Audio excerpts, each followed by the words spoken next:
My name is Michael Peterson, artistically known as Chief, and you're watching OnTheAir.net. Hip hop isn't always represented on the radio, but it's always on the air. Hey, welcome to Spoken Word Wednesday with OnTheAir.net. My name is Jasmine. I'm sitting here with Michael Chief Peterson. That's me. That's him. This is Chief Rocka, my homeboy. So I have a couple questions for you here, All right. Mr. Chief. I want you to finish this statement. Okay. I am. I am a father, most importantly. Yes. I am a man, and I am a lover of God. Boom. I think that's like a great answer. Like That was a great answer. That's pretty cool. Can you tell me about who you are artistically? Artistically, I am a man who desires to speak on behalf of those who are too timid, too afraid, or just unwilling to speak for themselves. And that means be louder. That means be louder. Project! You know, out of all people, I've never been one to be, unless I'm cool, smooth brother, right? Unless I'm on stage, I'm not really, you know what I mean? But I've seen you on stage and you're still like... Oh, everybody says that. I feel so much different about it. I'm like, I'm wild on stage. They're like, no, you're not. You're not. You're a cool, smooth brother. All right, well. All right, that was a great question. Great answer. How has being a writer affected your life? It's not affected, it's saved. Saved your life? Writing has legitimately saved my existence. Like I've gone through, I mean, not that anybody else has it, but I've gone through some things in my life which put me in a very, very bad spot. And writing has been the only thing that really, or my faith and writing has been the only thing that really dig me out of that hole. Yeah. Writing has affected my life in the sense of keeping me here. It's given me life, literally. I can co-sign that. So. How has music affected your writing? That's an interesting question because as much as people correlate poetry and music and put it all together, I've never been a huge fan of having the musical components of the accompaniment of music behind my poetry. No, you haven't. I feel like, and this is just me, but I feel like in most cases, people find themselves kind of like nodding to the beat versus really listening to what you're saying. So I've always had this innate ability to kind of capture a crowd, if you will. So I'd rather do it with my words rather than the music behind it. Because again, most of the time when we like a song, the first thing that catches us is the beat, and then we delve into the lyrics and so on and so forth. So. That's why I'm big on people who can sing. Like I love listening to acapella or covers of different songs because people who can really, translate that sound, that language into it. It makes it good. So I agree. Music, but anyways, to answer your question, music is a huge component. It's in the sense that I'm always playing like some type of instrumentals in the background when I get into my zone. I let that go. But music, again, it's another one of those things. Just like writing, people listen to it and it really changes the dynamics of what they're going through. You find a song that helps relate to what you're experiencing. It pulls you out of some dark spots. It sure does. Or it illuminates the moment that you're in. You know what I'm saying? Whatever you're partying. When that jam comes on, everybody, everybody's rocking. So music plays a huge part in the world, not just poetry. I heard that. Who/what are your influences and inspirations? Outside of my children? Yes. Okay. So we've noted the children as inspiration and influences. I would honestly say just my children, my family, man. Like people have labeled me like a family poet. Like a lot of my stuff is wrapped around being a father, being a good parent, and relationship building and so on and so forth. So people have labeled that. So I really use these moments from family experiences and just life in general to motivate me. So if I had to pick a specific person outside of my family, I would just say poets and speakers and presenters and performers in general. Like name one that you just find amazing. Jamal St. John. Jamal St. John is an animal. Jamal St. John, Black Eyes. He's beast-worthy. Black Eyes is amazing. Prentice Powell. I think they're all really, really good. Co-sign. Mahogany Brown. I think she's dope. Yeah. I just met a brother from Mahogany team, Stephen Willis. Dude I'm a huge fan. Yeah? Huge fan. Is he from out the NYC? He's actually from Chicago. But he was on Leo's team this year. Oh, fancy.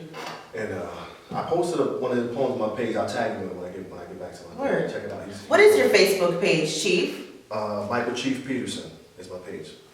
Facebook. Michael Chief is one word on Facebook because for some reason they wouldn't let me separate it. I don't know why. That's odd. Haters. Haters. Haters. How do you handle writer's block? I don't. I'm terrible. I'm struggling with that now. Yeah? Like I just can't. I have so many different ideas in my head, but I when I sit down, it's just kind of like, I watch some Nothing TV. comes out. No, it's Okay. not. I don't really try to write. Like normally when I've written my good pieces, I like the inspiration hits, and I think of that one line that starts my poem, and that's what normally fuels me into it. And I actually have one I'm working on now that I'm writing it in my head, but I don't know. Writer's block's been kicking. Can I curse? Yes. Writer's block's been kicking my ass lately. Like it really has. Like I haven't. And you know, I just came back from Nationals. I know. Tell us a little bit about It Nationals. was, What is Nationals? The National Poetry Slam is a week-long event with 76, I think? 72, 72 teams from across the country, and it's an experience worth spending $1 on. I mean, it is really, really cool. Like it's just so much inspiration. Some people are just uberly talented. Talented. And you sit back like, yeah, I'm nice, but you're like, wow, what? Where did that come from? How Yeah. did you think of that? Where did you? Mind-boggling. Unreal. So I had the joyous experience in 2013 to be on the Teammates. Teammates, 2013, and I was shocked and amazed and in awe the whole time that I was there. This young man has had the privilege of going how many times? 3. This is my third. 3 times. Yeah. There's something special about you in Nationals and slamming on Verbal Slap. What do you mean? Are you the champion? Yes, I am. You're the champion. A 3-time champion. This 3-time Grand Slam champion of Connecticut, Yeah. Mr. Michael Chief Peterson. That isn't a compliment. And it's crazy because, you know, as poets, we sit in that realm of humility sometimes. And when I sit back and go to different events and I hear people like read my bio as they're introducing me, it's kind of like, that dude sound like he did something. You know, he sound like somebody. It's like, that's just me. Like, it's great. Just plain old It's Chief. great. Like, I've made some pretty good strides dealing with this poetry Yeah, stuff, you man. have. It's very pretty impressive. cool. We're all very proud of you. Yeah. But back to what I was saying was writer's block. Coming from Nationals, like it just fuels you with inspiration. It's just like I have so many different ideas in my head, but I just can't. Nothing's really propelled me to the table or to my little corner to write. So once I think I'm getting to that point now where I really got a couple good ideas and it has to come out. Plus the slam season is starting again. So Here it is. Are you gonna slam? I have to. You have to. I have to. I tried everything in my power not to slam and be on the team, but that's not working.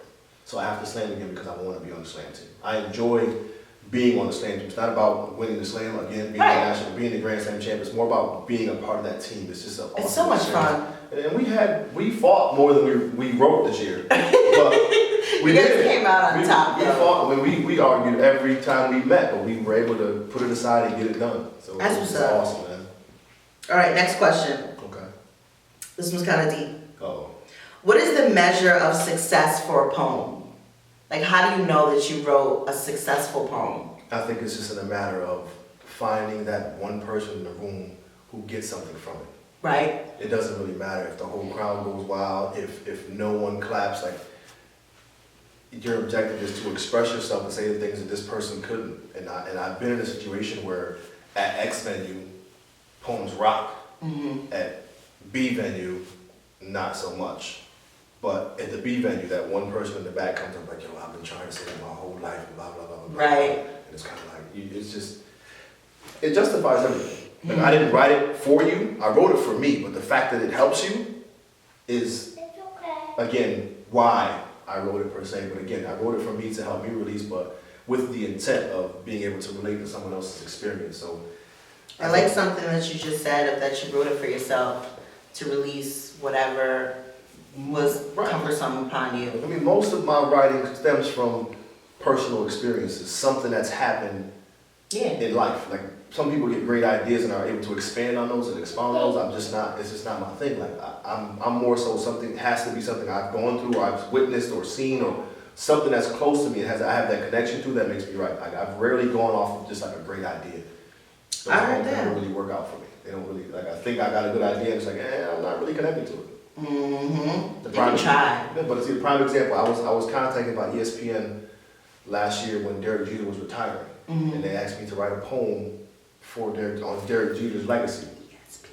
Yes, it was pretty cool. So I'm flattered by it, but I didn't have a real connection to it, and I struggled writing it. So when I wrote it, I'm like, I don't really like this. And by the time I submitted it, the time I had passed, I didn't have enough time to edit it and put the clips together. So I blew what could have been a great opportunity because I wasn't connected to the piece. So I think that just goes to show how my writing is more so personal rather than commercial for everyone else and so on and so forth. You know what I'm saying? So I squandered a great opportunity because I don't know if you want to call it selfish, but you know, it happens. My head shaved. It happens sometimes, man. It happens. Even with being on the team, you're asked to write about things that someone else might have experienced, and you have to expand upon their experience. Right. And it either works or it doesn't work. And then you just don't become a part of that poem. For me, like when I couldn't connect to the piece, I'm like, nah, I just can't. I can't really. I can't write to it. If you write it, I can memorize your lines, but you know, it's not my way to it. It happened. So. My next question, you pretty much explained. What is your writing process? For me, again, it stems from a point of inspiration. Something has to like resonate within me. It's like, oh yeah, I gotta get that out. Or just I get this good idea, and usually it honestly works with like I find this one line, and that it's normally the start of my poem, or it's written in the poem, and that's what fueled the entire poem. One line. That one-liner. I usually end up writing them on like a paper towel or something and stashing them somewhere so I don't lose them. I gotta get better at that because I have so many great one-liners that I forget. I put them on paper plates. Everything. Stash them. When I put them all together, it's like paper plates, paper towels. You should do that. You should write. We're in the theater. You should make a paper plate poem. As a piece of art. I hear you. That'll be dope. I hear you. That'll be dope. All right. What's some advice you have for aspiring writers, for the youngsters that are just getting their pen and pad together? What's some advice? Well, it depends on their objective. If they want to be a traditional poet, as in written to be read, then study your craft. Right. You know, find writers who you look up to and admire, and learn how they write, and then steal bits and pieces and make it your own. Like in regards to spoken word, I spend so much time on YouTube just watching people and how they deliver their rhyme scheme, their hand movements, their cadence, when they're raising their voice, when they're lowering their voice, and just taking bits and pieces from it, because oftentimes in the spoken word community, we get caught up in sounding like everyone else. You know, everybody sounds virtually the same. So you have to have your own style and create your own voice. And I think being able to steal, we call it steal from the biting. That's not biting, because you're not mimicking styles. You're taking something that they took and that they did, and you're making it your own. I think that's studying, Right. and I can dig it, because you do have to become aware of what's around you and who surrounds you. You have to. And study your own craft and become a master of your own craft. Exactly. If you could put a piece of 5 greats together and make it your own, you become now hopefully the 6th grade. I agree. And now someone else is looking at your work going, wow, That's I dope. like the way he did that. Let me try that. But let me do this to it to make it a little bit, you know. And make it your own.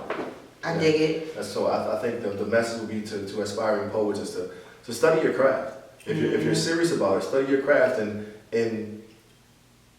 be great at it. I think a lot of times, I was having a conversation with Black Ice actually, and he was like, poetry of the spoken word community is the only place that we showcase and celebrate mediocrity.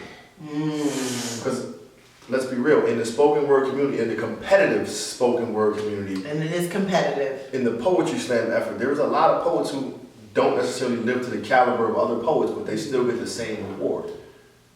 And it's kind of like, you know, if you went to a rap battle and the MC was whack, the crowd is boom, but the poetry is the only place that everybody's still gonna show you love.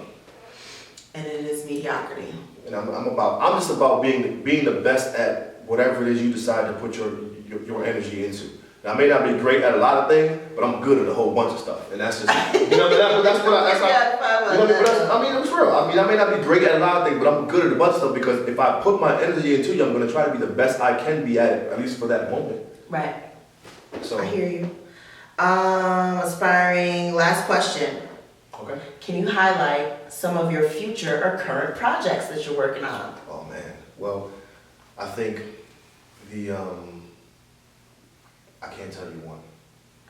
I hate when you do that. I can't. I hate it. I just, because this is one of the ones where somebody will bite it, and I can't have it bite it and shit. I gotta put it out there, but it's a pretty dope project. It's pretty cool.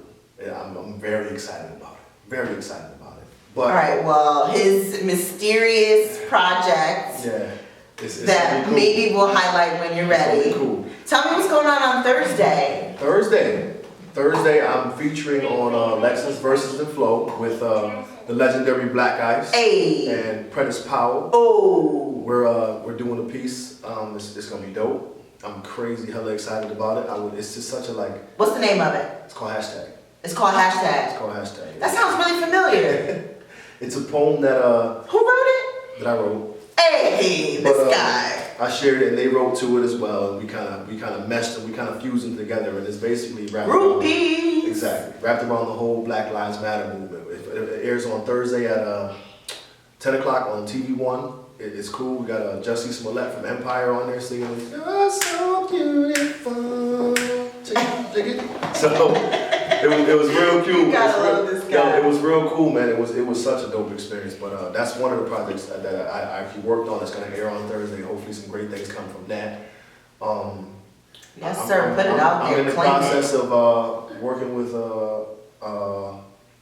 beautiful human beings, helping me reformat my brand, if you will. So I'm doing some great things with that. I think I'm gonna have to drop the Chief moniker. Yeah, drop my nickname, and we're going with we might go with Michael Dean, being a dean of students, to give myself a more professional look. You know what I mean? This is not professional enough. This is definitely not what it's about. This is just me coming from work. I see a work badge on. You know what I mean? But that's one of the things we're doing. And once I get that set in stone, the michaeldean.com website should be going up, and then really moving Well, forward. that is really interesting. Shout out to Azura Antoinette. She's an absolute amino when it comes to this poetry stuff. She's brilliant. She's a brilliant human being, and I told her after the day I met her, she was gonna change my life, and with this poetry stuff and her assistance, she's gonna point me in the right direction. That's what's up. I wish she's gonna help me write a book too. I want to know about Life Had Training Wheels. My play, I have a one-man show called I Wish Life Had Training Wheels. Just wrapped around. Messed that up. It's okay. Again, wrapped around everybody. Listen. I did it right though. Yeah. Close. I wish Life Had Training was wrapped around my life, some of the experiences I've gone through, and it's an emotional roller coaster of life. And I'm actually going to make some edits to that one and touring that again. But we're moving now. It's touring, not just a local East Coast thing. It's gonna be touring. Like we're doing some big things with that. I got a couple things in store. I'm competing again for the Connecticut Slam team, so we can go to nationals next year. I believe it's in Atlanta. It's in Atlanta. That's what Mid told me today. It's in Atlanta, so I got some family. That sounds really tempting. It's gonna be awesome. I'm excited about it. So there's a couple things in the works, but like I said, like the most important project is, it's not very big, but it's very meaningful to me. Mysterious one? Not mysterious, just powerful. Unmentionable. Unmentionable at the current moment. I just don't want nobody to steal it yet. So. People do steal ideas. That's for sure. I'm excited about it though. Very excited about it. All right. What's up, y'all? I'm Chief, and this is Real Talk. So I'm at the poetry spot one day, and I asked them what they wanted to hear. And one dude in the back yelled, "Hey, yo, just keep it real, son." Okay. I live in a world where I'm supposed to be dead already. Where Freddy Krueger isn't the only person that scares me in my dreams. I'm afraid to go to sleep in fear of having nightmares of my brother's smiling face, because his life has been replaced with memories of him laying lifeless in a hospital bed, or when the coroner pulled his body out of a freezer and frost wrapped his head. So sometimes thinking is the hardest part of my day. And why isn't there a name for a daydream that's bad? You want me to keep it real?